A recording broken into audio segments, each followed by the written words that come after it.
the Fed is in the process of completely blowing the credibility. A few more swings back and forth, and sound money assets are going to be multiples of where they are now. Welcome to the show that the fact checkers warned you about. The one that debunks the mainstream narrative and gives you high signal, actionable content that helps you navigate the cloud world. It's Bomb Thrower TV with your host, Mark Jeftovic.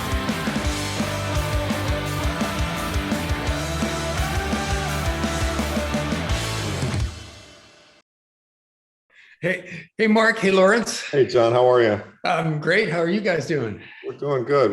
All right. We're persevering in light of a crummy gold tape. It's driving me nuts here. It's going to work. Yeah, this has sucked the last few days. It was such a nice run there for a while. I was thinking maybe this was it, but yeah, we just can't seem to break up above that 1850, and we will, but I guess they need a little more time for it to happen. It's never going to be it until we all give up. Well, I feel close to giving up. And actually, I was saying that to my friends yesterday. A friend I was talking to yesterday said, well, I feel really depressed and close to giving up, which kind of tells me it's probably about to turn, but we'll see. So you never want to be the last guy to capitulate.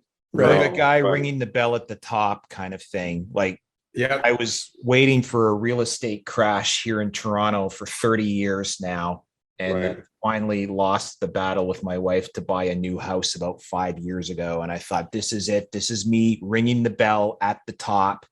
But now you're good, right? Now we're good. Now it's great. So you've had a house for 5 years in this bubble, huh? Nice. Yeah, You doubled your money. pretty well. Yeah. So maybe I was thinking maybe I'd go out and buy some gold puts just to take one for the team, because that would certainly ensure that it would go the other way. I told a friend that in early January, before COVID hit, we were having lunch one day. He's like a retired tech CEO, and we were ruminating over the tech bubble and the unicorn economy and competing with these companies that don't have to make money because they just make all of their return on funding events and stuff. He said, like, when is this going to pop? When's it finally going to go? I said, man, you're like wealthier than I am. You should just take like a couple $1,000,000 and buy Tesla puts, or go long Tesla. Sorry, you should go long Tesla, take one for the team, and then this whole bubble will burst. But Yeah. I mean, it's nutty. I mean, we really don't know the true price of anything, because price discovery is a quaint notion that the governments have kind of taken away from us, and so it's going to be jarring if and when price discovery reattaches to real markets, and I think it will. But boy, when, right? That's what we all wonder.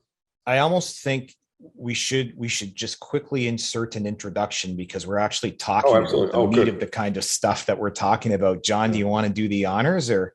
Yeah, Mark. Yeah, actually, I can't remember what you and I talked about. You want me to do it? About who was going to do the intro? Well, I typed one up and stuck it up here on my light, so okay, I can do here it. we go. All right. Welcome to the DollarCollapse.com podcast. I'm John Rubino, and with me today are Mark Jeftovic, publisher of the Crypto Capitalist newsletter, and Lawrence Lepard, managing partner with Equity Management Associates. Welcome, guys. Welcome. Thanks, John, for having me on. Appreciate it. Oh, yeah. This is exciting, because what I like about doing this kind of a show is Dollar Collapse. Traditionally, it's like a gold bug board. And we've been getting involved lately, bringing sort of crypto, like introducing the concept of crypto. And Lawrence, you're one of the guys that I see all over crypto podcasts. Yeah, given that I love them both. I love them and both. you love them both, and so it's like, okay. First of all, drop crypto, Bitcoin, not crypto. Okay, yeah. Crypto includes Dogecoin, which I think sadly, some of the hype around some of the more dodgy crypto has damaged, what I consider to be true signal in crypto, which is Bitcoin. But no, I've never lost my love for gold and Dollar Collapse and John and the whole it's what brought us this far, and it's still got a huge and important role to play going forward. And so I think we're all on the same team, the gold guys, the crypto guys. The people on the other team are the fiat people, right? They think that we should believe their lies and live in their world. And we're going to rock their world, I hope. Well, the idea that cryptos and precious metals are basically the same team, I think, is really important. And I think there's a process going on where each side is educating the other. Yes. In the basic story, because to be a crypto guy, you have to understand fiat currencies and their flaws and why that system is going to fail, and that necessarily leads you to other real assets like gold and silver, yes. And vice versa for gold and silver. Once you've got the precious metal story down and the fiat currency story down, you have an inherent approval, I guess, of free market money that is independent of government manipulation, which is what cryptos are. So, I think this is one big team. Absolutely. That people are just, and the arguments that are going on right now are sort of like family arguments over Thanksgiving dinner or something like that. I think everybody is basically part of the same family now on the sound money side. Yeah, sound money is really the issue. And what I love about it, as John knows, I mean, us gold guys, we've been fighting this battle for a long time, and we're beat up and we're weary, and it's been hard, and they've been manipulating it. And it's been a tough game to be playing at. And frankly, I'm really glad to have all these young, Bitcoin hornets coming after, the other side. I mean, I think Safe's book was a seminal event in educating an entire group of young people about the benefits of Austrian economics and the Austrian school of thought on sound money. And so it's just been a wonderful thing to me to watch crypto emerge. And it's like, okay, we're not only fighting with one set of weapons, we got a new set of weapons. Of course, the Bitcoin people say their weapons are, guns, and we're fighting with spears and arrows. Or whatever. We're all fighting them. That's the one thing we've got in common. Our wise men, for me, I've always said it comes down to optionality. Like, I think gold gives you certain optionality that nothing else gives you, as does crypto, a different set of optionality. So I just want to walk around with a toolbox full of options. And I figure if I'm going to relinquish one or the other, they're both anti-fiat assets, then I'm walking around with half a toolbox. I'm trying to fix everything with the screwdriver, and I'm saying, like, wrenches are for suckers or vice versa. And I want them both. I think that's really well said. And the crypto guys are, look, I believe that Bitcoin actually wins ultimately longer term. I like to say it's inevitable, but it's not imminent. And I think an error a lot of Bitcoin people make is they think it's imminent, and it's not. It's going to take a lot of time for the Bitcoin standard to emerge. Maybe it's shorter than I believe, but I think it's going to take a lot of time. I think any gold bug could tell you that, because I first read that exact statement in a Douglas Casey international speculator maybe 30 years ago. He said, just because something is inevitable doesn't make it imminent. And that phrase stuck with me, ever since. That was really and any gold bug can tell you that now, because they practically got cobwebs coming off them as they're leaning on their desk waiting for it to happen. But well, that's right.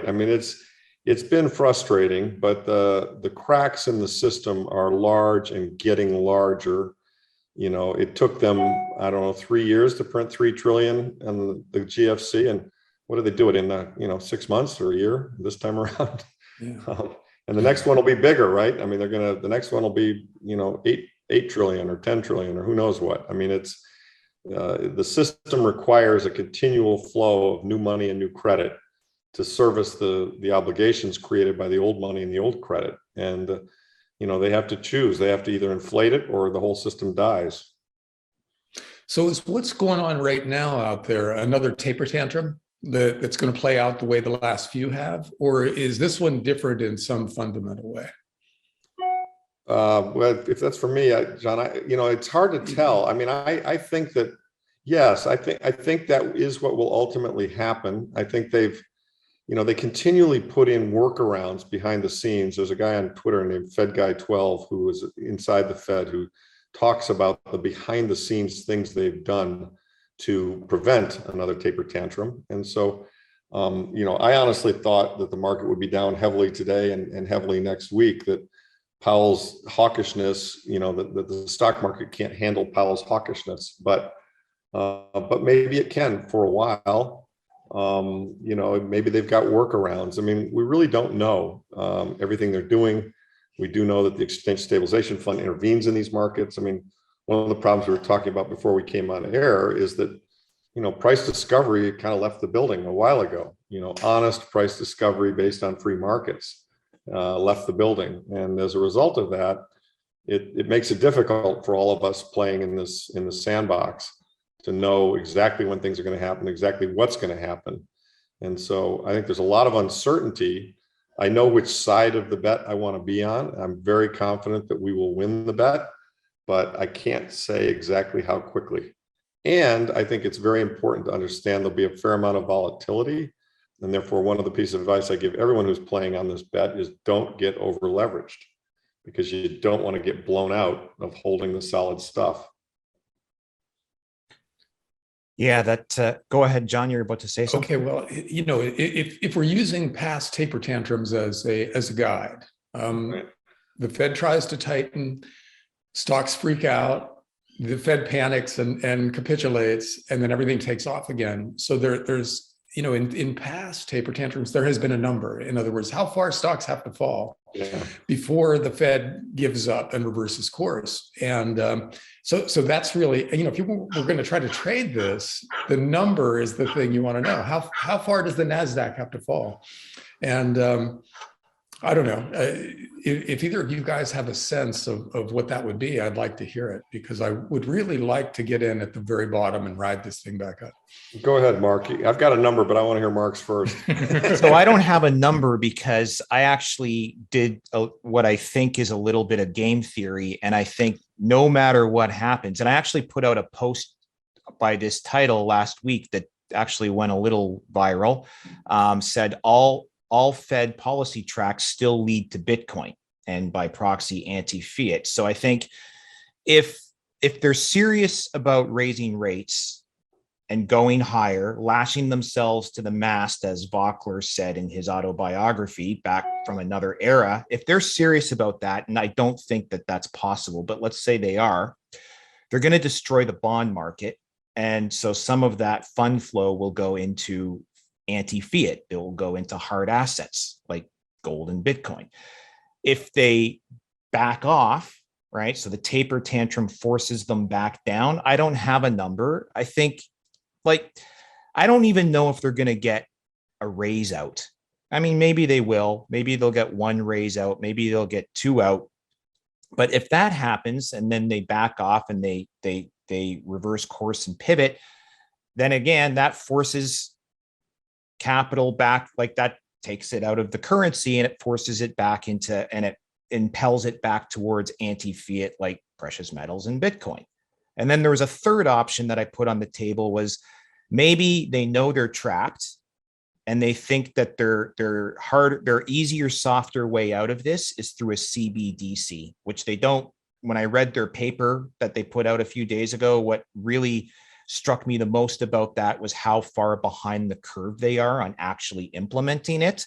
But let's hand wave that aside and say they're going to try a CBDC to completely centrally control the economy.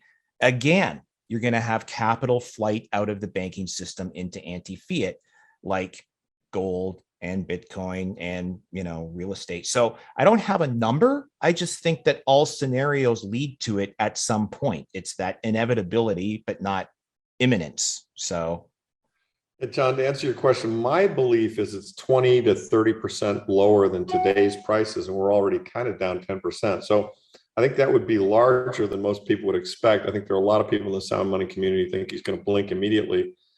My belief is that they're doing the political calculus and they're saying, okay, people who own stocks, there are a lot of those folks, but working people who are getting fried by inflation, there are an awful lot of those folks. There's an election in November, and they need to make a serious dent in inflation. And, if wealthy people, stocks take a 20% hit. Now, of course, we all know everybody has a play in the stock market.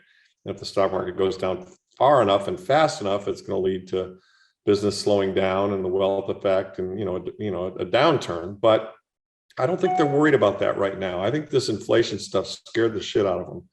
I think it really did. And so I think they're going to, they're in a clueless kind of way. They're going to drive right over the cliff. It could be as low as 15% below where we are now if it happens quickly. I think one thing people should keep in the back of their mind is that a third Fed mandate has emerged. And I took this idea from Luke Groman. And that is that the mandate of making the markets orderly is an important thing that they're going to do. So it could even be 10% below where we are today, but it's going to happen when things get disorderly. If we saw a really rapid 10% drop and a really rapid spike in yields, very much like the repo, blowout, so to speak, it could happen that fast. And that could happen within weeks. We just don't know.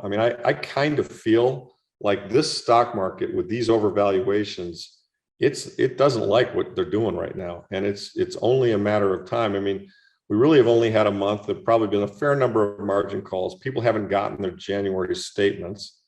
I think people are going to get their January statements. Some people don't watch this stuff every day like we do. And they're going to say, hey, hang on a second, I'm down. What's that all about? That doesn't happen.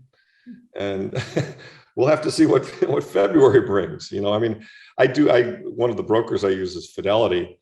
And on a couple of those big down days we had recently, I had a reason where I needed to call them. And I can usually, you pick up the phone, you call them, you get on in 2 minutes. And I think I sat on the phone in both of those days, a couple of calls I made for 15 minutes before I could get somebody on the phone. So clearly, some people are noticing what's happening in the markets. Well, I think the inflation thing is probably the big difference this time around, where in the past there was always been inflation, but it was narrowly focused. It was in stocks, bonds, and real estate. And now it's broad-based, so everybody's noticing it. Right. Which means the Fed feels compelled to raise interest rates a few more times because they've got this other thing that they're worried about. Right. And that risks them, like you said, Lawrence, knocking the stock market down way further than maybe it would have happened otherwise, because a lot of these tech stocks are wildly overvalued. You can see a lot of these things go down by 50% and not still kind of be richly valued. Right. And so, there's the real potential for a serious drop in the stock market in the not too distant future, and that would probably cause the Fed to overreact in the other direction. Well, that's the thing, right? I feel like they're driving a clown car, and they got these guardrails of inflation and deflation, and they drive it into one of them, and then no, that's way too deflation, and then they go the other way. Oh, that's way too inflation. They're just, I thought it was funny when Powell came out and said, well, maybe inflation's not transitory. He was wrong when he said it was transitory. Obviously, it wasn't. It got to be quite large. Who knows? Maybe right now it actually is going to cool off a little bit. And he's overreacting, and they're always kind of behind what's really going on. The thing to keep in mind, though, is markets are reflexive. And if this market goes down 20%, it could go down 40%. It's more likely to go down 40% having gone down 20 than it is just kind of sitting at a relatively high level down 10. And that's I think their greatest fear is that they lose control of the whole narrative that they've got. And there was a great tweet by Simon Mikhailovich on Twitter this morning. I retweeted it. It just kind of said, the Fed today is very much like the Politburo in Russia in the 1980s. They say lots of things. None of us believe anything that they say, and it's all pretty much untrue. And my comment to that was, right, and how did it end for the Politburo? 9 years later, it was all over. And so, I feel like the Fed is in the process of completely blowing their credibility. A few more swings back and forth, and sound money assets are going to be multiples of where they are now. And there's going to be a crisis. And, how they deal with that, that's all to be discussed. Currency reset. They may try CBDCs. Who knows? They'll try lots of stupid things, I'm sure. Well, Mark, what would a stock market crash do to the crypto space?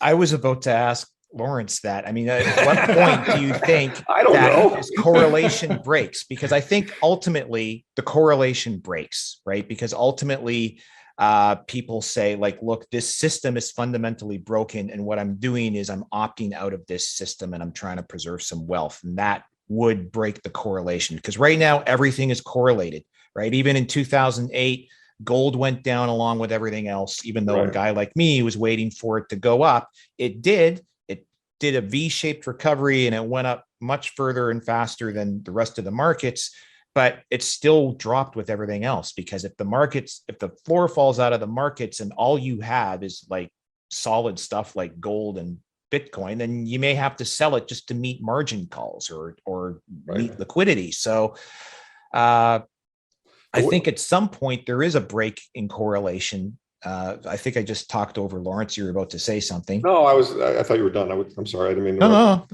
Okay. So my view is that the Bitcoin price was somewhat driven by the excess liquidity. And there are two groups of players in the Bitcoin space. There are the people who think it's an equity and it's got, vol, and that's what they're buying. And that's what I call the number go up crew. They're like, hey, this number's going up and it's great, and I just want to buy it when it's running and sell it when it's not. And we've lost a few of those as it's come down significantly. And then there's the sound money crew. And I think the sound money crew, they're the people who buy it and hodl it and never sell. And it's been moving from the number go up crew hands into the sound money crew hands. And my view is that when that break comes, as Mark has correctly pointed out, all things are correlated to one, and there'll be a liquidity crunch, and everybody sells what they have to sell or can sell in that event. So I think they'll all go down. Of course, then the Fed will come in over the top with something similar to what happened in March of 2020, where, he imitated Mario Draghi and said, we'll do whatever it takes, meaning we're going to print until our eyes bleed. And they'll all go, mooning much, much higher. And so the crypto, the Bitcoin price, I think reflects some balance of the number go up crew and the sound money crew. And, and that's partly why it's so volatile and makes it hard. I mean, my view, as I tell my clients, is it's not, ignore the price, dollar cost average. You need to own some of it. You don't need to have 100% of your money there unless you like roller coaster rides. But if you got zero there, you're missing the optionality, which Mark so, correctly pointed out, is what you've got in both of these assets. They both are sound, to me, this is just digital sound money and analog sound money. And sound money, we're in a fourth turning, in my opinion. And sound money is the defining issue, right? We've had centrally controlled pull-up bureau style money system pricing, for 20 or 30 years, and it's been broken, and it's getting more and more broken more and more rapidly. The cycles are getting shorter. And so if there ever were a no-brainer trade, in my opinion, it's to be in sound money assets today. I think the sound money investors are going to end up with all the marbles. Which to me is a beautiful thing, because some of the fiat people are not necessarily such great people. I think for that to happen, though, given the nature of the fiat people and the centralized sort of structure, that entire structure, which is why I like the decentralization revolution so much, because it's actually just sort of circumventing that structure entirely, because those people are not going to go down. They're not going to go gently into that good night. They're not going to say, oh, the sound money guys were right and we were wrong, and now they're all trillionaires and we're paupers. No, that's not how it's going to work. It's going to be, they're going to go down kicking and screaming, throwing up all kinds of capital controls and walls, which is why I think the big struggle of the future, and here's a question for you, I think the big struggle of the future is going to be CBDCs versus Bitcoin. Right? That's going to be like almost a type of monetary apartheid. So I ask myself this every day, and I think it out through, and I'll ask you, why don't they just ban Bitcoin? And so my short answer is they can't, but I'll ask you, we've got this executive order coming next month. What if they just come out and say it's over? Yeah, John, you want to take that one, or you want me to try it? Oh, no, you, Lawrence. I'm just going to listen respectfully when we talk about cryptos. So I think the horse is out of the barn. I mean, I think that you've got even Gary Gensler, who taught a Bitcoin course at MIT, saying I'm not opposed to Bitcoin. I understand what it is. I understand there's a role for it. I just want to control it. Yeah. I think it's too late for them to ban Bitcoin. I think, well, one, I think if they do, it would obviously be a negative in terms of adoption in the United States, but I don't think it would kill it. I think it's a bigger idea than just the United States. And, it might drive the price down quite some time, but it sits there and it exists, and every 10 minutes a new block gets formed. So I don't think they can kill it. I mean, China's banned Bitcoin, and yet there are Chinese people who still use it. But certainly it's in the back of their mind. I think they're going to try to do what you've described, which is try for a CBDC, but I don't think that works either. I mean, my view is, and this is to be expected and not a terrible thing. My view is what they're going to do. It's not all good either. They want to regulate it. They want to get their arms around it. They want to tax it. They want to know how much you got. So I think what they're going to do is they're going to say, okay, this is used for nefarious purposes, blah, blah, blah, blah. All right, you want to operate a Bitcoin exchange in the United States, Coinbase, you're going to report all your customers and how much they hold. Yeah. You're going to report all their transactions. And we're not letting this thing go untaxed. I think that's coming. And one could argue, as bad as that is, one could also argue that when they get a regulatory framework like that around it, it might make it the point at which, more institutions go, okay, the government's kind of regulating this. It's real. It's not shady. It's here to stay once that happens. It's here. It's right. It's here to stay. And gosh, we need to participate in this too. Because no regulatory apparatus is going to regulate itself out of existence. Exactly. And it then, because it's regulated, there's an imprimatur of it's accepted. Now, none of us will like the regulation. And I think there'll be many hodlers who will figure out ways around this, and will have moved to, safe custody of their coins in places that, the government can't find out. I mean, the government can really only get at you through the exchanges. I mean, one of the beautiful things of this asset is that, 12 words and, you control $1 billion. Yeah. And I mean, they got to torture the words out of you, right? I mean, literally. And And yeah, you might have to, you'd be breaking the law. They say you're supposed to report your addresses, but, they confiscated the gold in 33 too, and lots of people didn't turn theirs in. I was going to mention that, right? I was going to talk about, I used to worry a lot about gold confiscation before Bitcoin. And I was like a huge gold bug, and I still am. And I'm like, well, the system, what I just said, everything about it, if gold really blows up and is the last thing standing, they're just going to confiscate it all. But then as I began to understand how the mechanics of that era really did work, very little gold actually got confiscated. Correct. Right. And today, I think it's even less possible now to do that. I think maybe if it were to come to that, governments might nationalize gold mines or something like that. But here in Canada, our finance minister just sold the last of our gold like 4 years ago. We've got zero. Our entire foreign reserves are US dollars. So that's ridiculous. That's next level thinking here. But I think increasingly more and more capital, it's exactly like you say, there's going to be this regulatory apparatus on the on-ramps and the off-ramps. We're not going to like it. It's going to be there. None of us like taxes. We all pay our taxes. We all run businesses, make investments, and you just plan for taxes. We're going to do the same with crypto. But beyond that, increasingly more capital is on a one-way trip into like the Bitcoin, DeFi, decentralized exchanges. It's never coming back.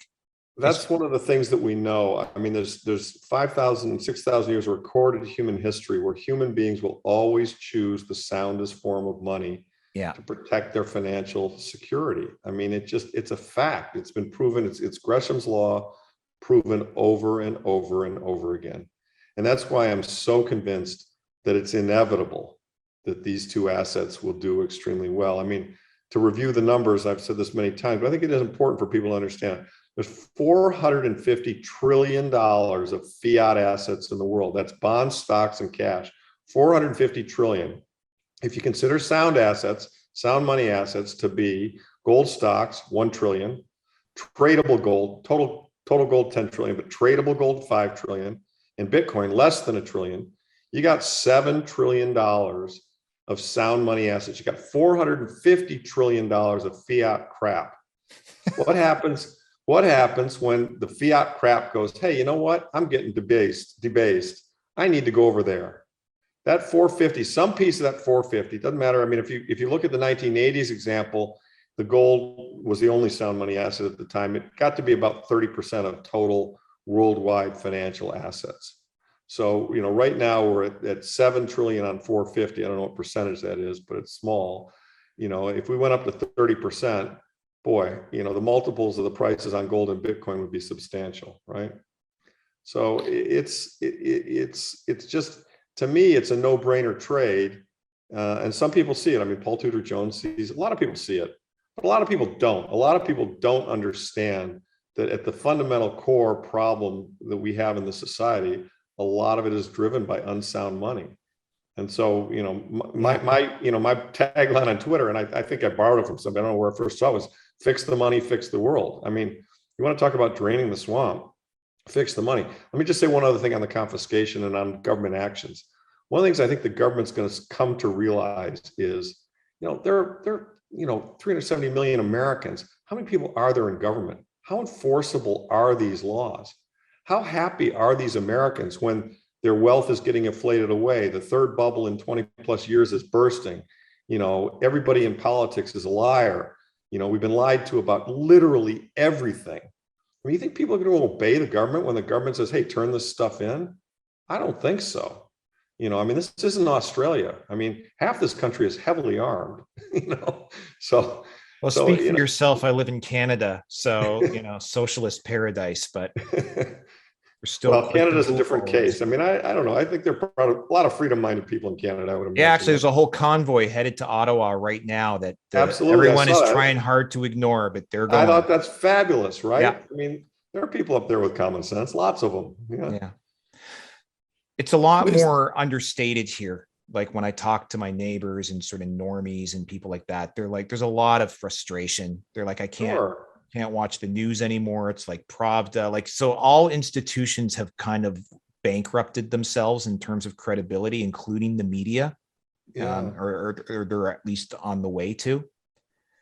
John, were you about to say something? Yeah, well, I was just going to ask if you guys foresee any way to combine conceptually gold and silver and a blockchain-based system, or, in other words, can there be a combination of gold and Bitcoin or gold in the blockchain that creates a monetary product that, that could be the basis of a future monetary system? Mark, you go first. Well, there's a few out there, a few projects already going, like Paxos and Kinesis and Cash.gold, I think is the other one. And this goes back to, I mean, this is when Bitcoin came along, this is what really sort of blew my mind, because I was involved in the e-gold and the digital gold currency sort of movement of like the early, when was that? Like 2000s, 2003, 2004. I remember it well. Yeah. And so that's how I accumulated a lot of my physical gold. Was I still run the same web hosting domain company. We just hung out a shingle. We were the only domain registrar in the world to take e-gold as payment. And then I would just redeem it out as fast as it came in and put it in a safety deposit box. It's funny. I go look at it every once in a while just to tally it against my spreadsheet. And I look at the card for when I sign in to look at my safety deposit boxes with the gold. 2008, 2020. It's like, okay, so financial system's melting down. Let's go count the gold. Anyway, so there was e-gold, there was PC Unix, there was e-bullion, and then so now there's like, they're taking this Bitcoin technology, this blockchain technology, and they're saying, okay, we can do exactly the same thing with actual gold backing. So, I mentioned them earlier. We can put them in the show notes as well. Yeah, John, my answer to the question is, I think it's unnecessary. I mean, I don't, Bitcoin, look, it's maybe necessary for gold in the sense that it'd be nice to have some blockchain proof that gold was actually where it is. But the minute you do that, you kind of introduce a third party. I mean, one one of the beautiful things about Bitcoin is there is no third party other than a network, right? I mean, with the Kinesis thing, I mean, yes, it's the coins are tied to the metal, but whoever's running Kinesis is a third party that you got to trust. Right. And that's part of what you've kind of avoided when you go to the whole Bitcoin network. Different question though. You know, the world needs a neutral reserve asset, right? I mean, that's part of what got us into this dilemma, the dollar being the neutral reserve asset, Triffin's dilemma, et cetera, et cetera. Could you construct a neutral reserve asset that was part gold, part oil, part Bitcoin? And I think the answer is yes, you probably could. I mean, I think Luke Gromen has talked about how they're all energy-based products. It takes energy to mine gold, takes energy to mine Bitcoin, takes energy to pull oil out of the ground, and oil, of course, produces energy. So, and you know, money really is kind of just a form of energy. It's stored energy. It's stored human energy. And so, you know, we have to choose when it becomes apparent that fiat doesn't work, and I think that will happen in our lifetimes and probably within a 10-year window. Then the world is going to have to choose a new neutral reserve asset. And I think the obvious choices are gold, 5,000-year-old, Bitcoin, the emerging one, which I hope we would choose because we could leapfrog Canada or China if we did it. But there's also the possibility of doing something that's kind of a hybrid, like a Bancor, like what Keynes was actually, you know, he was evil in a lot of ways, but he's smart enough to understand that he could see Triffin's dilemma coming. And he said, you need a neutral reserve asset to settle things between countries. And, you know, and so you could create a hybrid of these three different, you know, possible choices for neutral reserve asset. Okay. Just a couple more Bitcoin questions. There are things that I've been thinking about that I don't understand, and they've never been explained to me sufficiently that I do understand it. But I bet you guys can do it. It seems to me that the risk of any kind of a digital asset is that the system has to continue to run for those assets to be, you know, tradable, redeemable, and therefore to have the value that they that we impute to them. So what would happen if there was some kind of a cyber attack, let's say, that takes down the power grid and or the internet for a long stretch of time? What does that do to your Bitcoin holdings? Mark, you want to go or you want me to? Sure. Yeah. I mean, so if for one thing, the blockchain is extremely decentralized. Like there's some countries where it's a little more concentrated than others. It's, you know, the United States and Russia is number 3. Kazakhstan is up there. It used to be a lot. It used to be 62% of the hash power was in China. Now you can almost look at that as an analog of what you're talking about. Let's say an EMP hit China and all the hash power went away. It sort of did because the government came out and said, we're banning Bitcoin mining. So 62% of the hash power went away. It didn't really affect anything. I mean, the price went down for a bit, the hash rate went down for a bit, and then it just kind of repaired itself around it. And you would almost never know it looking on a 1-year chart now that anything had ever happened. So in a localized sense, right, chunk of the internet goes down, well, like Lawrence said, you remember your 12 words, or you have them stashed someplace. You just get someplace else where there is a network and you have access to your wealth. So anywhere there's a network, there's your wealth, right? Even if there's only one node left on Earth running, although it could 51% itself. But the point is, for this nightmare scenario that you're talking about, it would have to be the entire internet and the entire power grid across the entire world. And if that happens, the least of your problems is going to be your wealth in Bitcoin terms. That's the last thing on your mind. All right. Okay. That was almost verbatim going to be my answer. I mean, I think if it shuts down, it will rebuild itself, you know, and I can't imagine a scenario where all electricity and all servers all over the world will shut down for an extended period of time. I mean, it would have to be like either a nuclear event or an asteroid hitting the world. Solar flare. Yeah, and in those cases, we got bigger problems. We're all going to die anyway. But there's even satellites with the blockchain on it now. Right. So, right. Yeah, Planet of the Apes situation, they fire up a node in 200 years and suddenly you got a rich ape on your hands because he's got all the Bitcoin. But yeah, but it is. I mean, in one country, absolutely. It's a big risk. It could happen. It could happen. But there are 15,000 nodes, and the hash power, as Mark has pointed out, is widely distributed around the world. And the difficulty adjustment, this is something you're probably not familiar with, John, or a lot of people aren't familiar with. Some of the brilliance of the way this whole thing was built is just kind of amazing. The system is built to create a block of transactions every 10 minutes. And that's based on solving a mathematical problem, and whatever mining company or miner solves the problem in the most elegant way, quickest, wins the reward of getting additional coins. And that mining problem, that mathematical equation, there's a dial that you can turn on it that makes it harder or easier. And so and that dial gets turned based on how quickly those blocks are getting created. So if suddenly it starts taking, if computing power worldwide goes down, as in when China went down, the hash power really decreased.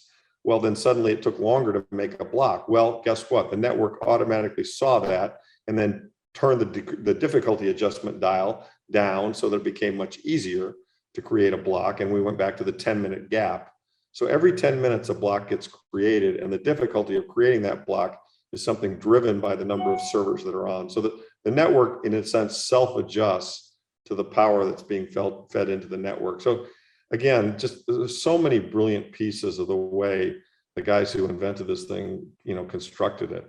The game theory behind it is just nothing short of brilliant, because like Lawrence was saying, the hash power came down and the difficulty rate, there's a little bit of a lag between when the difficulty rate comes down. It's about 2 weeks. So what happens? Well, that suddenly created like an incentive for people outside of the blast radius, so to speak, to bring more hash power to bear on the network, because that way their rewards would go up, because the difficulty level hasn't adjusted to the new difficulty and all the hash power has gone away. So now you can actually get a little more of the reward by increasing your local hash power. So then that starts to bring the hash power back up again until the difficulty level comes down to meet it. So it's a lot like capitalism. The incentive structure is brilliant so that everybody's self-interest propels the system as a whole upward.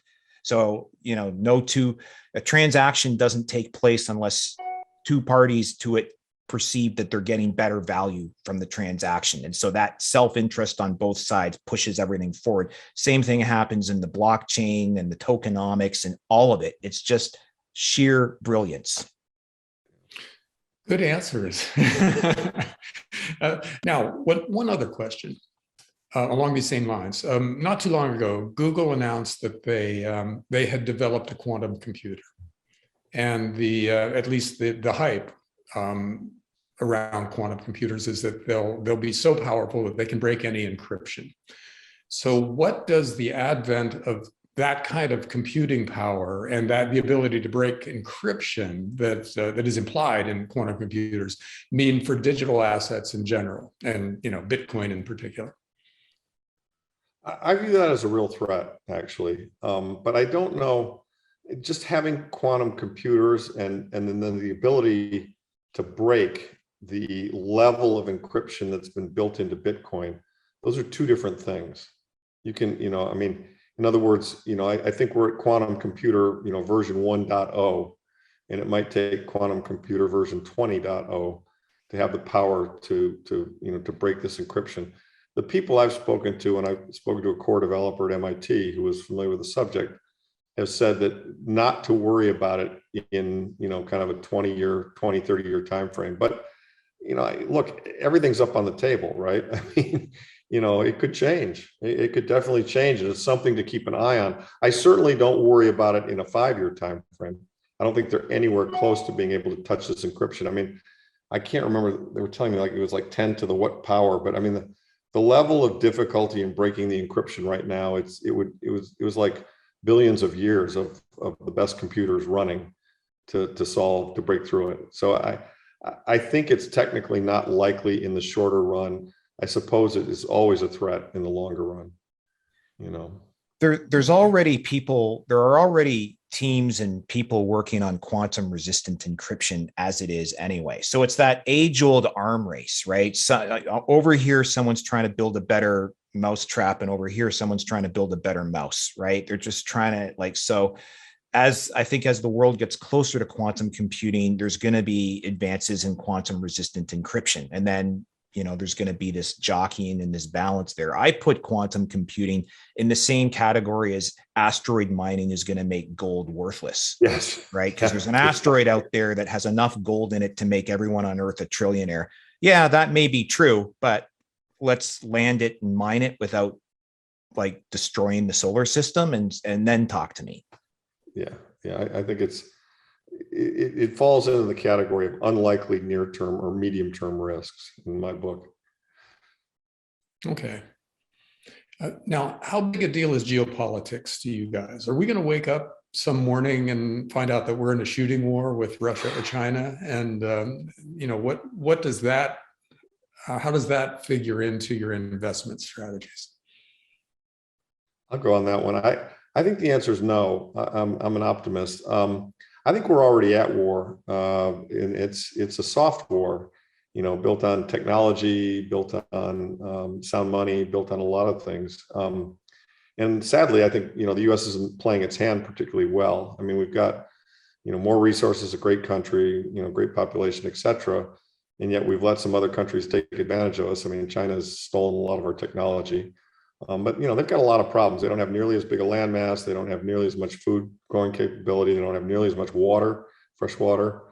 And so I think we're fighting a kind of a low-level war with both China and Russia, but it's being played out behind the scenes. And the reason I think it's unlikely to become a shooting war is I actually think the lesson of the last century was that shooting wars just don't work.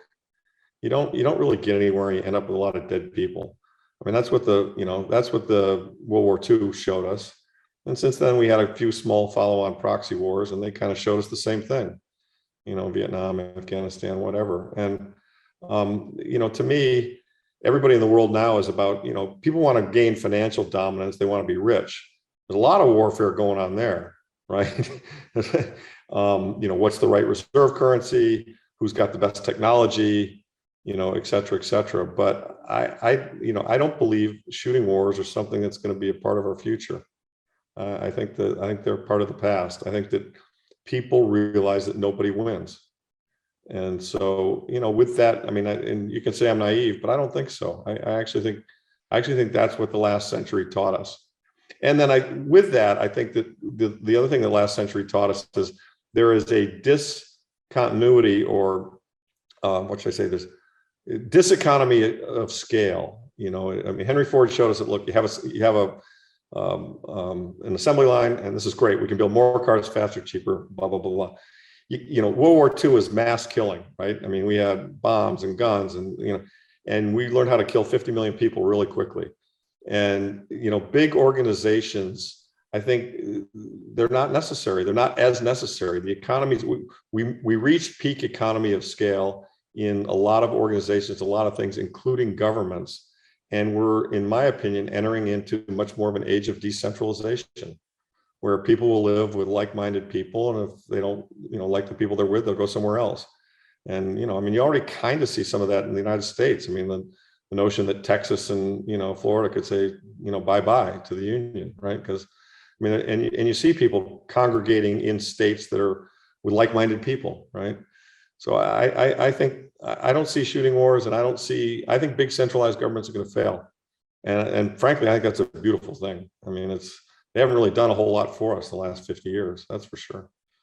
So I might not be as naturally optimistic as you, but I'm trying to cultivate optimism, especially actually since the lockdown era started. And even there, I said to myself, if every lifetime you have to go through at least one or two cataclysmic events, all right?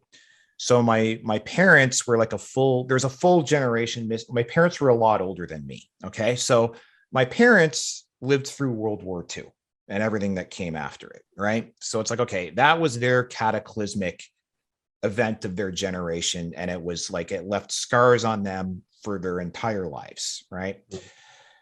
So if our cataclysmic event is COVID, it's actually not as catastrophic. I mean, I don't want to downplay it because it's been like it's been very earth shattering. But my point is like, you don't have bombs falling out of the sky, and like you have a lot of people like hissing at each other on Twitter. It's like, okay, which one is actually worse in the long run? And so in that sense, maybe Larry, you're right that like humanity, we evolved beyond slavery. We're evolving beyond kinetic warfare. We're just kind of like the incentive structures, because the world is so intertwined and so interdominant that even though we're rivals with Russia and rivals with China and rivals with other countries, it's like it's a soft rivalry because everyone's got so much skin in the game that it's like we can't blow this up, right? We've got to keep the train on the tracks. Yeah, what good does killing people do?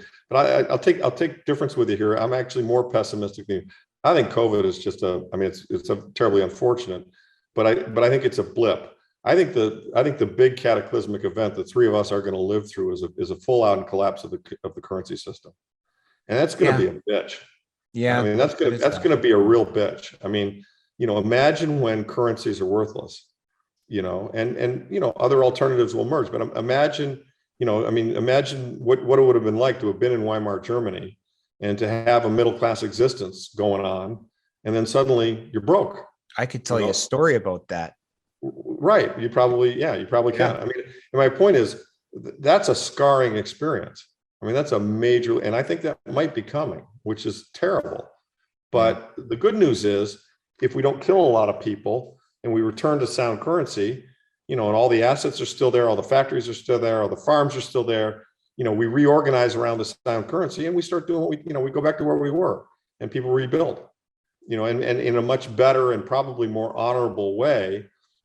Because if you look at the people who have all the money and have all the power, they've set the system up to just perpetuate that for themselves, which is, quite unfair to the rest of us. So. And do you think that they would, again, go gently into that good night, or like, what's it going to look like when the punch bowl is taken away from the central planners? What's that look like? They'll go down kicking and screaming. Yeah, but what are they going to do? I mean, what are they, and they're going to be broke. That's the other thing. I mean, seriously, I mean, what happens? I mean, people who are in politics are there because it's power, gives them power and fun and everything else. What happens when the Bitcoin people are the richest people in the world and they become the politicians? Right? Bitcoin is already a constituency. Like how many Bitcoin holders are there in America, right? Or in the West? That's right. That's my point. That's exactly my point. I mean, what happens when Austrian economists run the government? It's going to be a lot different, right? You think we're going to have a $1 trillion military budget? I don't think so.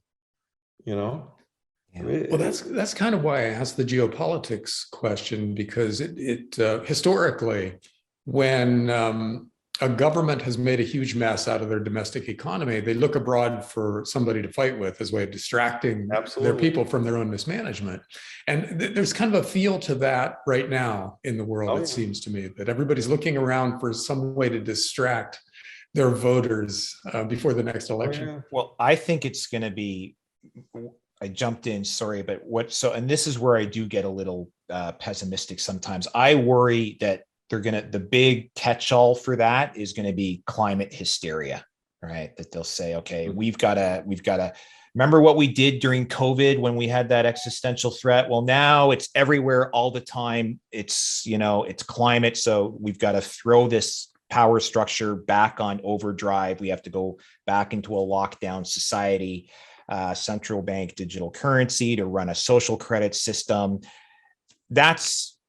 I used to worry about that a lot. I worry about it less because I just don't think it's attainable. Like, I don't think it's doable. I think so much credibility, institutional bankruptcy has occurred that I don't think it's possible to do that now. That's the thing. I mean, they need our compliance. Mm-hmm. They need our compliance. And there are a lot of people in the United States that just are not compliant. And that group is growing consistently. Yeah. When they see all their savings wiped out and the stock market collapse, the third bubble in 20 some odd years, and they're poor and they're angry, You think they're going to listen to the government solution? I don't know. I know I'm not going to listen to the government solution. So, I think the key point there was the non-compliant yeah. is growing, not Yes. shrinking. Yes, exactly.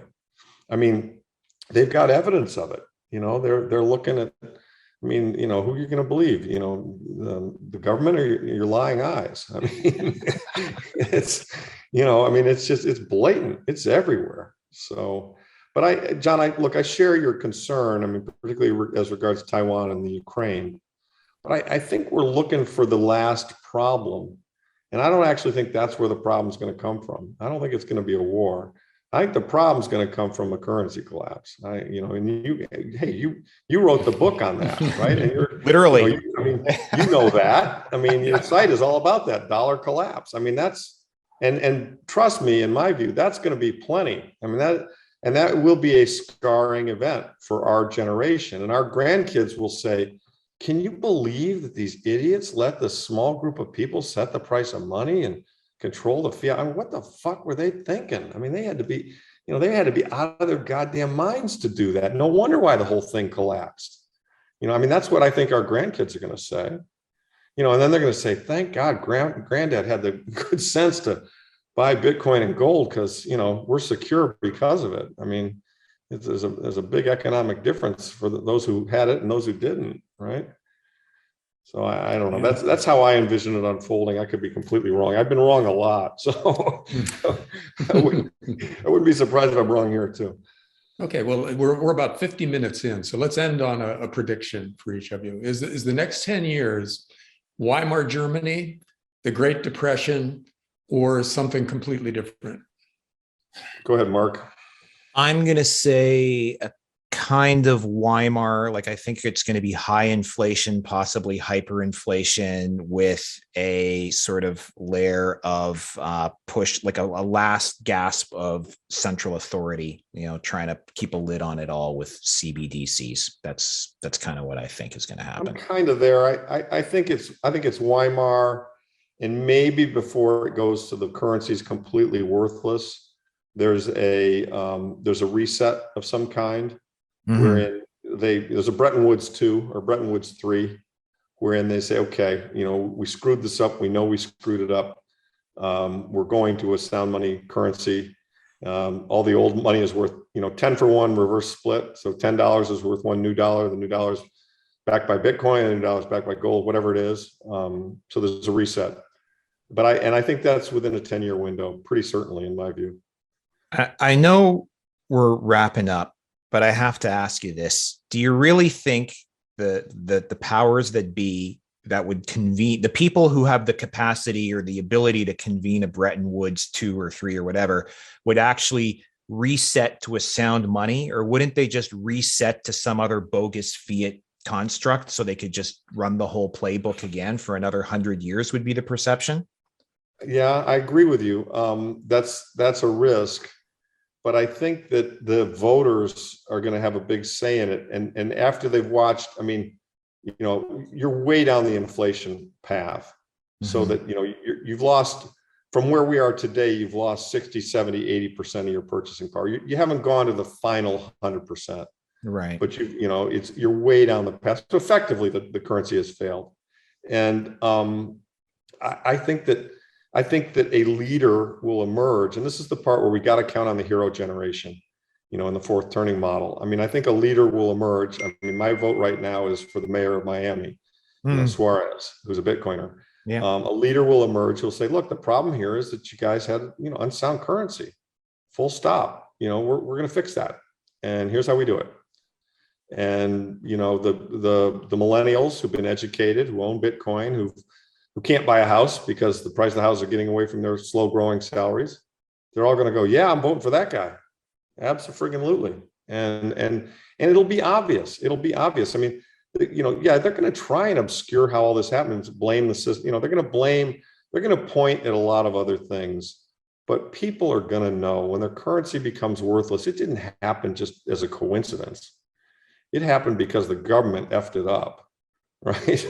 Who will blame Bitcoin? But yeah. Yeah, well, look, make no doubt that somewhere in this whole process, Mark, you and I are going to be enemies of the state, and John, you too. I mean, they're going to try to blame the failure of their system. Look, we had a great system going on here until those evil golden Bitcoin guys, came in and started talking about sound money to undermine our. I've already seen some of this. I mean, they're going to try and paint us with that brush, no doubt. But look, we're not, we don't control the levers of power. They do. And, they're the ones who set the system up. So if we let them get away with that, shame on us. I mean, you can say not all people are that smart, but I think fundamentally over time, the mass of people will get it. That's my belief. All right. Well, Mark, Larry, this was fascinating. Thank you very much. And hopefully we can do this again sometime. Anytime. Enjoyed it very much. Where do the viewers find your stuff, Larry? You're on Twitter. So I'm on Twitter at Lawrence Lepard, and but I have a website, EMA2, EdwardMarkAlpha2.com. I read a quarterly commentary, and there's a lot of stuff on there, a lot of charts, a lot of information. It's all free. Right. So I'm happy to share that. Look, my big thing is sound money. I believe very strongly in sound money. If you want to see how strongly, you can watch my Stemwinder speech. Google New Orleans Gold Show Lepard speech. And I gave a real Stemwinder on. Yeah, that was the Save the Money sound money speech. We'll put it in the show notes. Yeah, I pounded the table. Yeah. All right. Well, great. Thanks, John. Thanks very much. Thanks, Lawrence. Thank you, guys. That was great stuff.